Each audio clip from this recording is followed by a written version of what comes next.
Okay. All right. Welcome, everybody. My name is Crystal Garcia, and I'm the training coordinator here at the Texas Association Against Sexual Assault. We are so glad to have you all with us today. This is just a little informal technical assistance call to help people better understand the request for proposal form that we put out for our annual state conference. We know there's a lot of first-time presenters and people who have questions about this, and we just want to give you an opportunity to interact with us. We also have the RFP and we offer a Spanish language track. So if you need help with that in Spanish, we were going to have a presenter here to do this session in both Spanish and English, but they had a very last minute crisis call, which I think we can all relate to, and we've all been there. So if you need any help with the Spanish language RFP, you can email espanol@taasa.org, and I'm going to turn that over to Emiliano for any Spanish speakers who might need to hear that in Spanish language. Buenos días a todos, mi nombre es Emiliano Díaz León. Bienvenido a nuestro webinar, Understanding the Conference RFP. Si tienes planes de meter un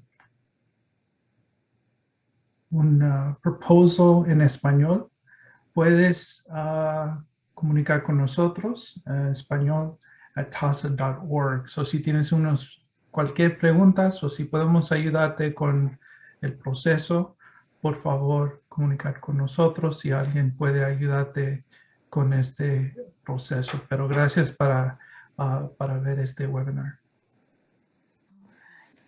Okay, good stuff. So we just wanted to make sure that y'all have access to both Spanish and English, but today's presentation will be primarily in English since our other presenter couldn't make it. But again, you can get a hold of the conference planning team at conference@taasa.org. And then if you need help with the English RFP, you can get a hold of me, and that is cgarcia@taasa.org. So, all right, so let's get into this.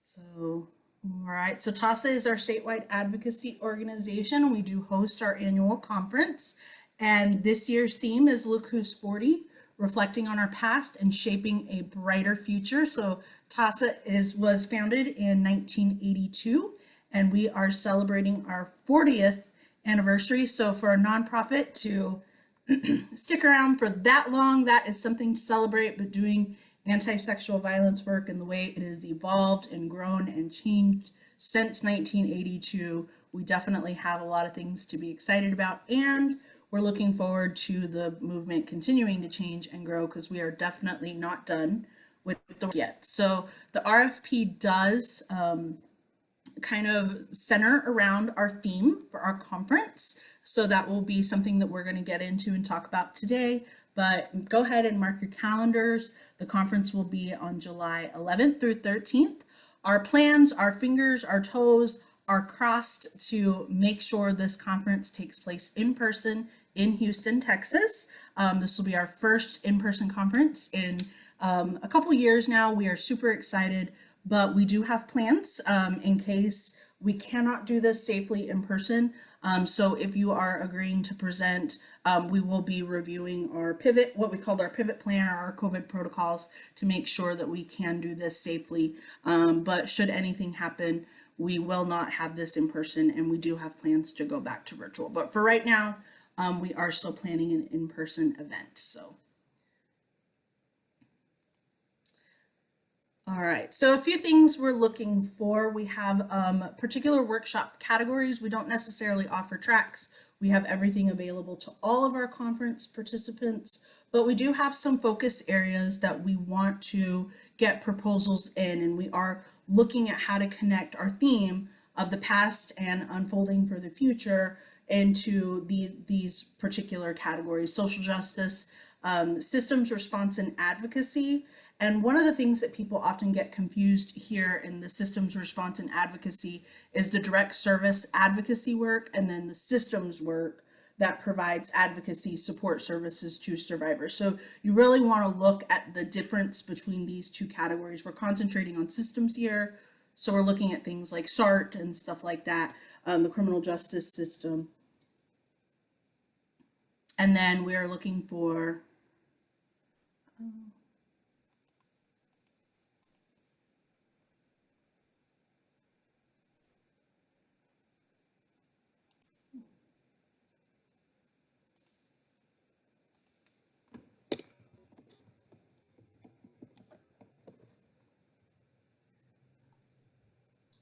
You're back, Crystal. okay. You So froze for a I second. don't know what happened there. Everybody's face just kind of went freeze. Okay. We are looking for workshop proposals in our primary prevention world, and this does really focus on how do we shift attitudes and beliefs in the primary prevention world, working with youth and things like that.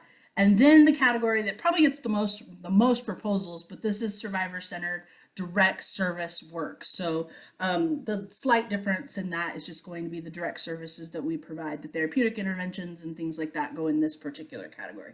And then we're looking for workshops in trauma-informed leadership. And this doesn't necessarily mean that you have to have a formal leadership role, but it is any kind of skills related to leading in the advocacy and anti-sexual violence movement.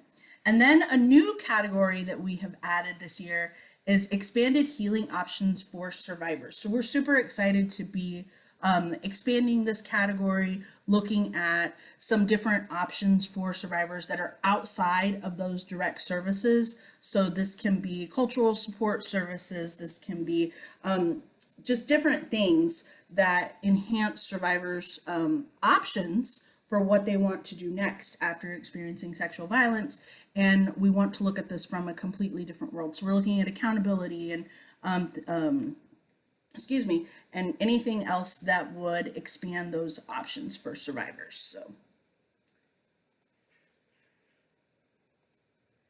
all right, and then our most common frequently asked question category here on the workshop proposal is your workshop description. So one of the things we want you to be aware of is how your RFP becomes a roadmap for us as a planning conference or as a conference planning team.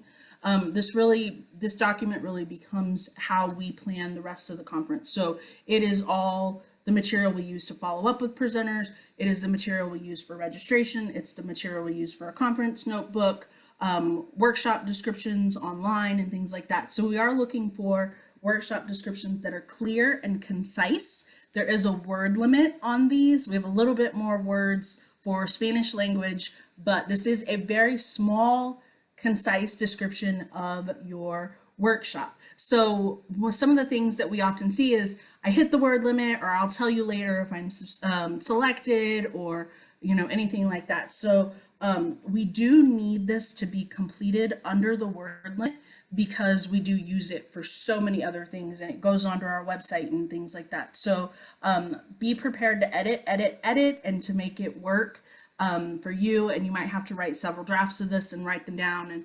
And so we're not looking for anything that's very, very long here. We have a second section for additional details where you can write longer notes, you can write longer descriptions, outlines, and things like that. That does not have a word limit. So people often get those two boxes confused, and we'll get a lot of emails saying, hey, I can't get my workshop description fully in. We do need those edited down. Pick those highlights and edit everything else out, and then take advantage of those additional boxes to really explain and detail out what you want to do in your workshop. So, and I do this as a presenter myself. I'll write my proposal, I'll write my little description down, and then I'll forget, and like 4 months later, I'm like, oh yeah, I gotta get ready for that session. And I'm like, what am I gonna talk about? So save your workshop description so you remember what you're gonna talk about, and then kind of make all that stuff match. So objectives. So we do use your workshop objectives for our CEU process. So we do have a 3-step form that I'll be providing you with a copy at the end of this, but we really want you to answer at the conclusion of this session. Participants will be able to, and then fill in your objectives from there. We're looking for measurable actions that can be observed in the teaching time frame.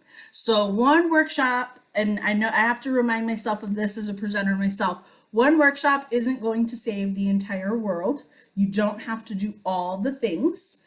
So really narrow down. I want to highlight these very specific areas and measurable actions. So you really want to avoid things like grow or gain knowledge, because those aren't really things we can measure in the workshop objectives. And since we are turning those in for CEUs, we are looking at how those are going to be laid out. And then you want to stress what your participants are going to walk away with in the session. This will be super helpful if we do need to convert to a virtual session, because as we know, in virtual world, time goes by so much faster. And if we do need to make a last minute switch there, you will be prepared and ready to go, and you won't have to worry about editing your content down because you have a really clear focus that you've outlined in your objectives. So give yourself plenty of time to do this. It seems easy, and then you get to it and you're like, oh, what am I going to do here? So give yourself plenty of time to think through what are your workshop objectives going to be. So we have a little time here for questions about the proposal itself. Is there anything you need help with or support with, or any parts of the RFP that we can break down further for y'all? You can unmute and talk with us, or please feel free to drop your questions in the chat box.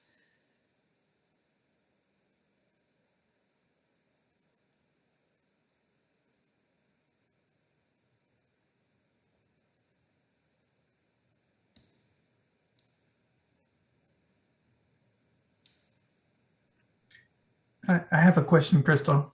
Sure. So I'm planning on submitting a proposal. So I'm working on it on the Google form. Is it possible for me to save it and then go back and work on it? Or do I have to like do it all at once, or can I come back to it? It's best recommended, because we do have a feature on there that kicks back any incomplete workshop proposals. So it is strongly recommended that you would submit it all at one time. This year we have made a PDF printable copy that you can print and actually have the questions and know what's coming up, so you can make some notes or write those in a Word document and copy and paste it whenever you're ready to sit down and do that. And then that way you can do it all at one time, because we can lose proposals. Google Forms isn't always the world's greatest at saving those things. If you have a Google account, you want to use a personal account, it does save progress, but you only get one attempt to come back and resubmit that, because we won't be able to accept any incomplete work. So we do want you to do that, you know, at one time, get it all done, and then make sure that proposal gets to me when you're ready for that to be submitted in. So. Thank you, Crystal.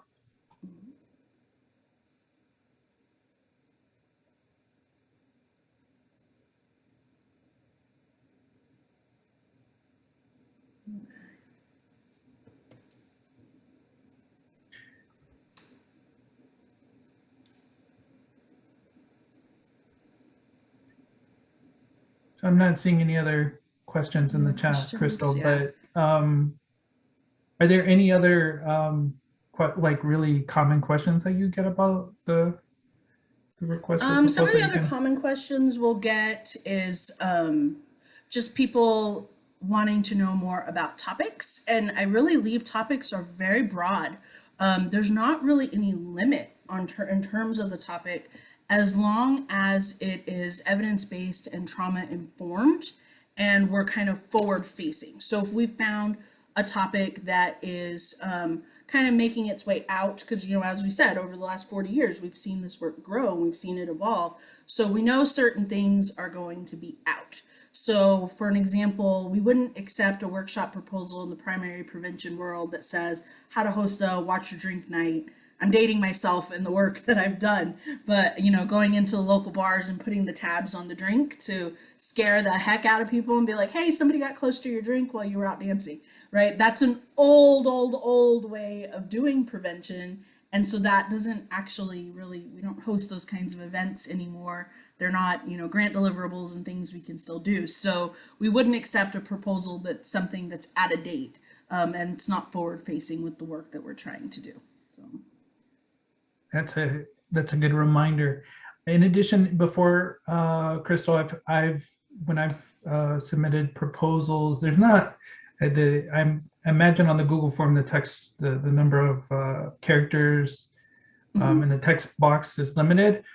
what do I do if I need to go over, or if I have like, is there a limit? Should I try to keep to that to the number of characters in the The text box? only boxes that we have limits on are the workshop description, because we do have to use that in so many different places, and your workshop bios, because for many of us, those get really, really long. And when we're putting 40 workshops together, we can't have one-page bios on everybody.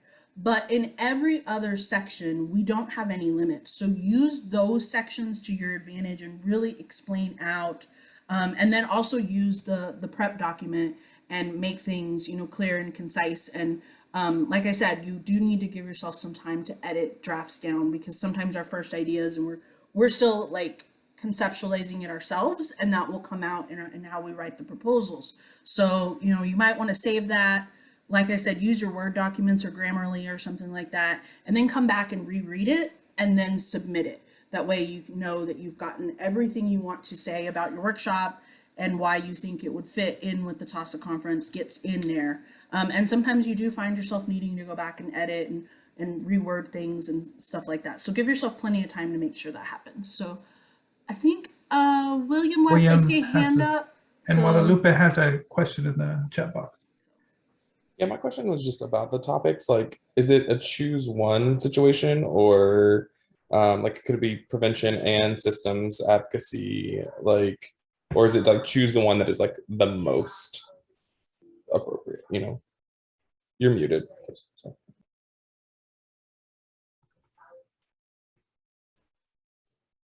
Crystal, you're muted.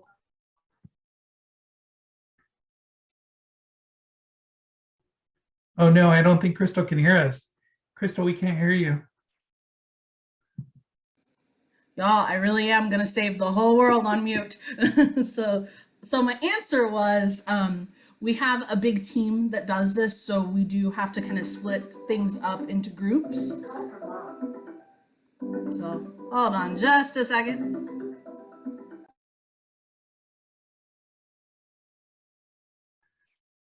Well, Crystal's sorting that out. That was fun, Crystal. Yay! Feel free to continue to drop questions in the chat box that Yeah. Crystal can address. So thank you everybody for doing that. All right, but just pick the one that fits the closest. We know there's some overlap, and we'll kind of sort that out when we pick the proposals and we schedule everything in. But yeah, pick the one that fits the best. So. All right, let's see what's in the chat box here. Yeah, Guadalupe's question is, can the same organization submit multiple proposals? For example, one department wants to submit a direct services and another department wants to submit social justice. So I think that's a great question. Can an individual or an organization submit more than one proposal? Absolutely. Now, lesson learned, remind yourself of your capacity, because there is a possibility that you could be selected for all the workshops that you submit. So I did this one year. I submitted 2 proposals thinking, well, if this one doesn't get it, this one will. And it is quite exhausting to prepare and participate in more than one conference session. So just remember, whatever you submit, you are saying, I have full capacity to do this. And we won't come to you and say, hey, you had a workshop selected here and here, which would you rather do? You are committing to do every session that you submit for. So if you're going to present 2 or more, that's also, something that you want to sit down and assess yourself is, do I really have the capacity to meet all these deadlines and actually the energy and all that stuff to do more than one session at the conference. So, and we want to be clear in terms of presenters. The presenters are part of the CEUs. So once we have a presenter in there, it's very difficult for us to go back and switch somebody out, especially now that we're back in person. Some of this information goes into print materials, and we will not be able to swap out presenters. So everything that's listed on these proposals is going to be what you're going to move forward with. Now, we do know there's emergencies and things happen sometimes, but we want to stick to the proposal as much as possible, just for planning purposes and the CEU process. Yeah, thank you, William and Guadalupe, for those questions. Do other folks have any questions? Feel free to drop them in the chat box, or feel free to unmute yourself. And it's a great opportunity to ask questions, because I'm sure that other folks that are watching this recording later on will have the same questions. So we appreciate you asking. I have another question, if that's Please, cool. William. I know you said, Crystal, that we're going to talk about the pivot plan, but the expectation is that the presenters will also be in person. That there's not like a hybrid option to like Zoom in your thing, but the expectation is the presenters will also be present in person. At this time, our expectations are going to be for presenters to be in person with us. We do have a hybrid in plan, so we will have some virtual options. But of course, we have several of those right now because we don't know where we're going to be in terms of infection rates at that time. You know, we're taking so many things into consideration, but we will have a virtual option. On the RFP itself, you do have a few options to say, I'm comfortable with this, I'm comfortable with that. And if you absolutely cannot do an in-person and you can only do virtual right now, and you feel like, you know, your best option for contribution would be just helping with the hybrid, we definitely want you to indicate that on the RFP for the planning purposes, just in case, you know, something happens and we do have to go all virtual. We can swap out workshops and things like that. So put it all on there, what you feel the most comfortable with. But right now we're hoping everybody can be there with us in person. Yeah, fantastic question. So we really appreciate folks thinking about those things. And, you know, like I said, I hadn't even thought about that. So thank you, William West. Yeah, our conference team we have talked at length about just different ways we can do this, and we have some ideas in terms of options. So I can switch to that screen now because that was coming next anyway. So you notice here I used a Rubik's Cube, and my kid got one of these for Christmas and we've been playing with it. I forgot how difficult they are, but it does feel like what our pivot plan is. We're just gonna keep, you know, going around and around and around till we get the right thing that fits, that's the safest for everybody. And we have, you know, lots of experts in terms of how to do this well. We've done 2 virtual conferences, so we have some great skills there, and we've learned so much over these last 2 years as a planning committee, and hosting these sessions, attending other workshops and things like that. So we do have a plan in place to go fully virtual should we need it. It is our backup option, and then we do have a plan for a few hybrid options in terms of live broadcasting, you know, live streaming things out to audiences, and then offering a smaller conference for online access only that would be taking place at the same time, where presenters would be in a different room working with just TAASA staff to broadcast out, and then possibly also presenting at the big conference itself. So we're thinking through all those. We're working with our tech support people to make sure that we have all the logistics correct and stuff like that. So right now we're playing Rubik's Cube. Remember, we're going to continue to turn and pivot and pivot and pivot until we get to the right place. But watch for emails, and any emails related to COVID switches, I will clearly delineate in the subject line that these are COVID protocols, and we will lay out our expectations for presenters. If you're a primary presenter, our email contacts will go to you, so we will ask you to forward these to any teams of people that might be co-presenting with you, but we will communicate with you step by step by step. If something changes in terms of capacity, I know several people, including myself, I'm immunocompromised, so my capacity changes. I mean, today I could go out and present to a group. Tomorrow, that might not be the case for me. So please keep the lines of communication open once you're notified and accepted of a workshop. Just keep communicating with me or the conference team, and we're going to support y'all through this every step of the way. So we're not so locked in that we can't change and be flexible. We've learned how to do that really well in these last few years. So just keep talking with us and we will keep communicating with you. So, all right. Do you have any other questions about our COVID protocols?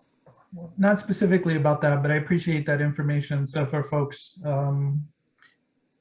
you mentioned presenters, right? Having multiple presenters, and I apologize for not asking this earlier, but how many presenters, like co-presenters, can I include in the request for proposal? Like if I have more than what's available in the form, do I send you an email? Like how do I indicate if I have more than is allotted on the form? So right now, because of where we are in terms of social distancing, we are having to cap conference attendance in a completely different way that we've never had to worry about before. So you will notice if you've presented for a TAASA conference in the past, there was space for you to have 4, 5, 6 presenters. This year, because we really are looking at only filling our rooms at a 50% hotel capacity, we are limiting presenters this time around. And that's a first for us. We don't necessarily like it, but we are looking at social distancing and keeping everybody safe as our priority. So we are asking for 1 primary presenter and 2 more additional presenters to make a panel. If you need something different and it's absolutely just like, Crystal, I have this amazing idea, email me or the conference team and tell us about it, and we can see how we can do that with social distancing. But right now, our primary thing is going to be on focusing on social distancing. So we're not going to host a lot of big panels this year. Now, if you have something that requires 4 or 5 people, and we might need to look at that as a separate webinar or something like that, we do have other options outside of the conference that you could take advantage of as well. So just communicate and let us know what you're thinking, and we can develop a plan. And Crystal, can you remind us of the best email address to reach you if we have like Yes. questions like that? So you can reach me directly at cgarcia@taasa.org, or you can reach the conference team at conference@taasa.org. So. Thank you.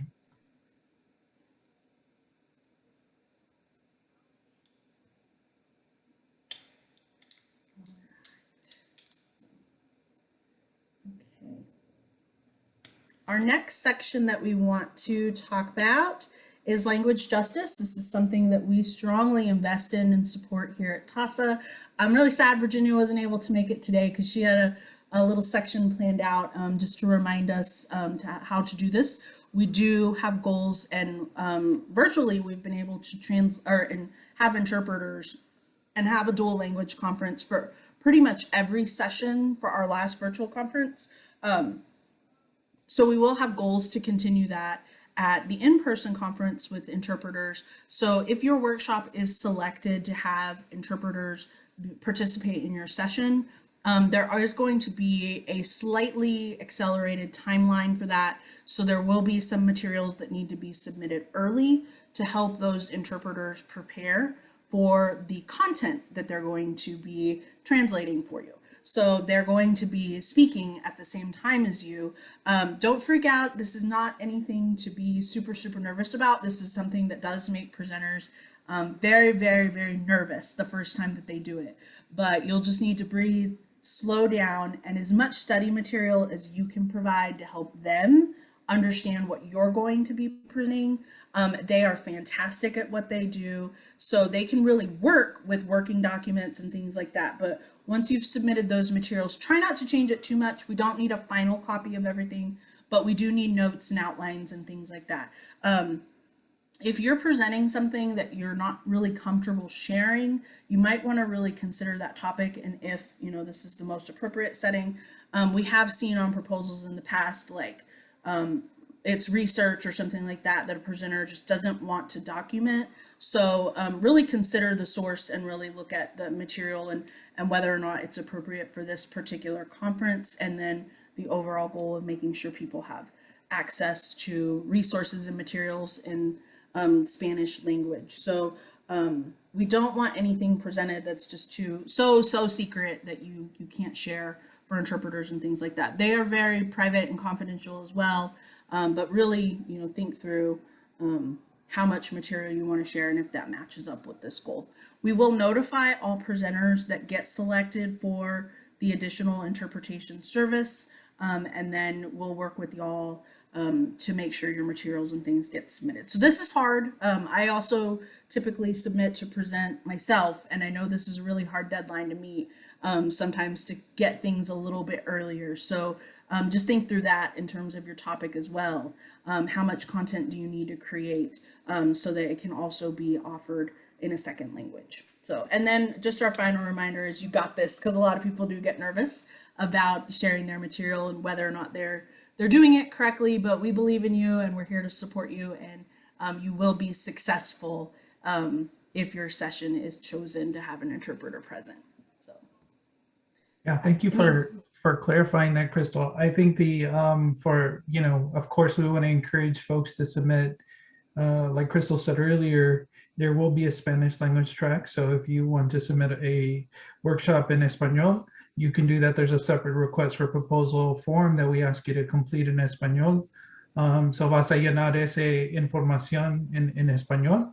But I think, you know, for the purposes of those workshops as well, we want to ensure that, again, if there are English speakers that want to attend those workshops, I don't know whether we're going to be able to provide that access to English speakers to attend those. And so I think that's what Crystal's referring to in terms of having, especially if you submit a proposal in Spanish, making sure that you have information that can be shared with the interpreter. So if they're interpreting into English simultaneously for non-Spanish speakers. In addition, it sounds like, Crystal, there might be some workshops that we will offer Spanish language interpretation.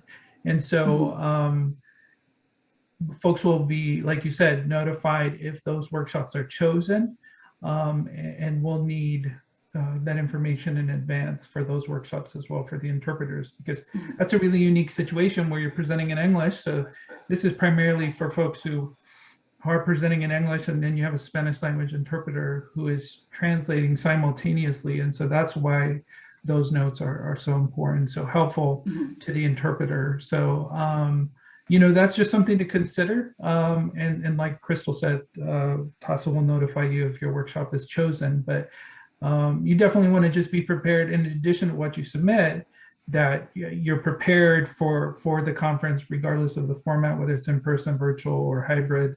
You definitely want to be prepared and have materials that are shareable with TAASA or our interpreters. So that's just a really good reminder. So thank you for that, Crystal, for clarifying that. And if we go back to a fully virtual option, we will put materials back online. So, you know, that's another thing that we'll be getting that conference website going for people to access materials. Now, I do understand there's always been a great debate about whether or not we put our PowerPoints online or should we copyright them. I had a very good friend in the movement who supplied a PowerPoint to someone, and then she walked into a presentation a few years later and somebody had copied her material and was presenting it, and they had written a book with it. So, and they said, this is in memory of this person, and I think she passed, and she was sitting right there in the live audience. So she was a very gentle Southern lady, and, you know, greeted the presenter after and said, by the way, I'm still here. But we don't want any of that to happen. So just, you know, again, if you have something different that you need to put on the website, we do understand that some of that material is protected, and so we do want to work with you on that. But also within your topic, consider, you know, the virtual option and how much you have the capacity to share. Is it, you know, a limited PowerPoint, or do you need a disclosure or something on there, and prepare those materials accordingly. We do have consents in there in the workshop proposal itself, letting us know what you're comfortable with. Again, a lot of speakers are also very cautious about having sessions recorded. If you have a reason that your session should not be recorded, we are definitely willing to work with those things as well. So make sure you let us know what your preferences are and what you consent to participating in. That actually brings up a really interesting question, Crystal. So if for some reason we move to a virtual or hybrid model and we are recording those sessions, what happens to those? Where do they end up, and how are they shared? We use those workshop materials for a very limited time afterwards, because it is a paid conference. So in case somebody gets sick or, you know, technical difficulties, they can't log in, we do make recorded sessions available for about 30 days after the conference is over. That is through a password protected, you know, website. We don't put anything on YouTube. We don't reuse anything again. And if we were to do any of that, we would contact the primary presenter and make sure we had permission first. But as of right now, I know there's other conferences who will resell and reshare out on their social media. If we make any plans to do anything like that, we will communicate out first and make sure we have your permission, because we do understand this is your property. This is work that goes into, you know, sessions and things like that. So we will always communicate with presenters before we make any changes or use any of their content. So.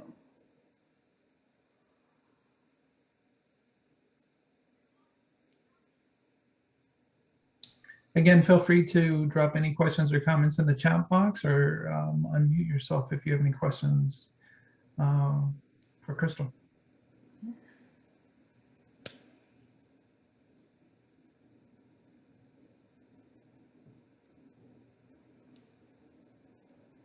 All right, so that is all of our content in terms of what we wanted you to know. The rest of the time we've reserved for Q&A. We also have a couple of members of the RFP committee, Emiliano being one of them, on available if anybody would like to share any insights. I know, Emiliano, you've been doing this a long time. We've been scoring RFPs for, many. I'm not even going to try to count how many conferences we've been doing this. But yeah, so if any other TAASA staff has anything they want to share or chime in, or lessons they've learned through this process, we'd love to hear from y'all. Yeah, thank you, Crystal, so much for this information. And thank you, everybody, for tuning in and for watching this recording. And please feel free to share it with your colleagues or your coworkers that you think might be interested in submitting a proposal for our upcoming TAASA State Conference in Houston. In addition, one of the things that Crystal mentioned earlier in this process is asking a coworker or a colleague to review your proposal. So, before you submit it, just to get some additional feedback. That we really encourage that. I have found that to be really useful myself in submitting proposals for the TAASA conference. So it's important for you to know as well. So any TAASA staff have to submit proposals as well and go through the same process. So we're not guaranteed a spot at our state conference, but we definitely encourage you to, to reach out to any staff member that you might know if you have questions or if you need any assistance. But because we know that this can be a pretty stressful process, I would definitely encourage you to use that PDF to again, to develop your proposal, and then again have a coworker or a colleague review it before you submit it to TAASA. And then of course we will contact you if we have any questions or need any additional information, because we really especially want to consider all the proposals that are submitted, both in English as well as in Spanish. So yeah, thank you so much for the information, Crystal. So I've dropped in the chat box the links for the Spanish and the English RFP, as well as the tips for the workshop objectives handout that I talked about earlier. That's just a real simple chart. Save it. I find it really useful. It's got some common words to use, some things to avoid, and just help you out in that process.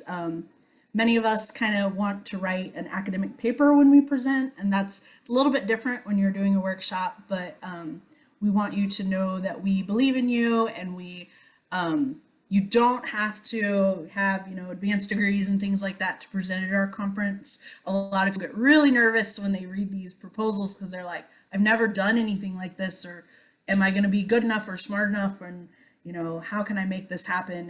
And we are looking for so many different categories and things. There's typically a spot for lots and lots of ideas. So put it down on paper and make it work. And then either it's a yes or either it's a no. And most of the time for proposals, it's just we run out of spots. So we might be able to come back and have you present a webinar or something like that. So because we get a lot of great proposals, but your work fits and it matters and important, and it should be celebrated. And we want to hear from you about what you're doing in your area and how it works. So.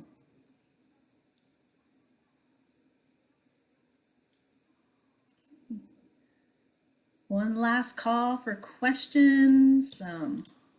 Anything else y'all might need from us? Crystal, can you remind us again of the deadlines?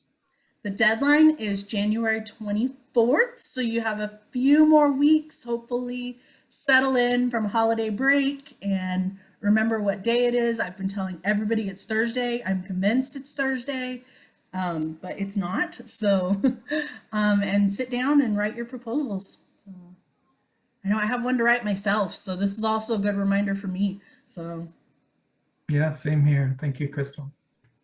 and thanks for reminding everybody, Emiliano, that TAASA staff we don't have a guaranteed spot either. We also go through the same process of writing our ideas down and putting them out there into the scoring process. Yeah. And we do take outside reviewers. So if you're really interested in learning more about the conference and helping out with reviewing proposals, definitely email me too. So we take into consideration the field and what y'all need as well. So we like to hear y'all's voices reflected in the reviewing press. So Crystal, I had is there an incentive for me as somebody who's considering submitting a proposal? Do I get a discount for the conference? Do I get a hotel room? Do I get an Uber ride for free? What is there any? Now I know there are some conferences that are paying a lot of money. TAASA's not there yet. We don't have quite that much money to pay our presenters, but we offer some incentives. So for each workshop session, the primary presenter, who is the first person listed in the workshop proposal, will receive a discounted conference registration fee of $150, usually about half off. And then everybody that comes afterwards, will still have to register and be a part of. So if any other additional funds or scholarships become available, those will also be options that we will make known to presenters. We've typically offered scholarships in the past. So be on the lookout, those funds as those come to us and as we find out how that's going to happen, we will communicate that out with y'all and just make sure that y'all know those options are there as well. So. And if we go to all virtual, last year we were able to let all of our presenters go free. So that again, that's another option that we want to prepare for. Should we need to shift, we typically have let our presenters go for free. So we're still going to try and do that. But again, it's a Rubik's Cube right now. We're still learning and planning ourselves. So. Well, thank you, Crystal. Yeah, again, if you are watching this, please consider submitting a proposal, and I encourage your coworkers or colleagues that you think have a unique perspective on these topic areas to submit a proposal. We look forward to reviewing them and hopefully accepting them for our upcoming state conference. And we look forward to seeing all of you in Houston in person, hopefully. And of course, TAASA will continue to communicate with you about any changes as a result of COVID. But please also share the information about our upcoming conference when registration is open. Or just about this request for proposal on social media. You can find us on Facebook, Twitter, and Instagram. And so all the details about the request for proposals are there. So feel free to share that with your followers. And again, thank you so much, Crystal, for the information, and for the folks who are able to tune in or to watch this recording later on. Thank you.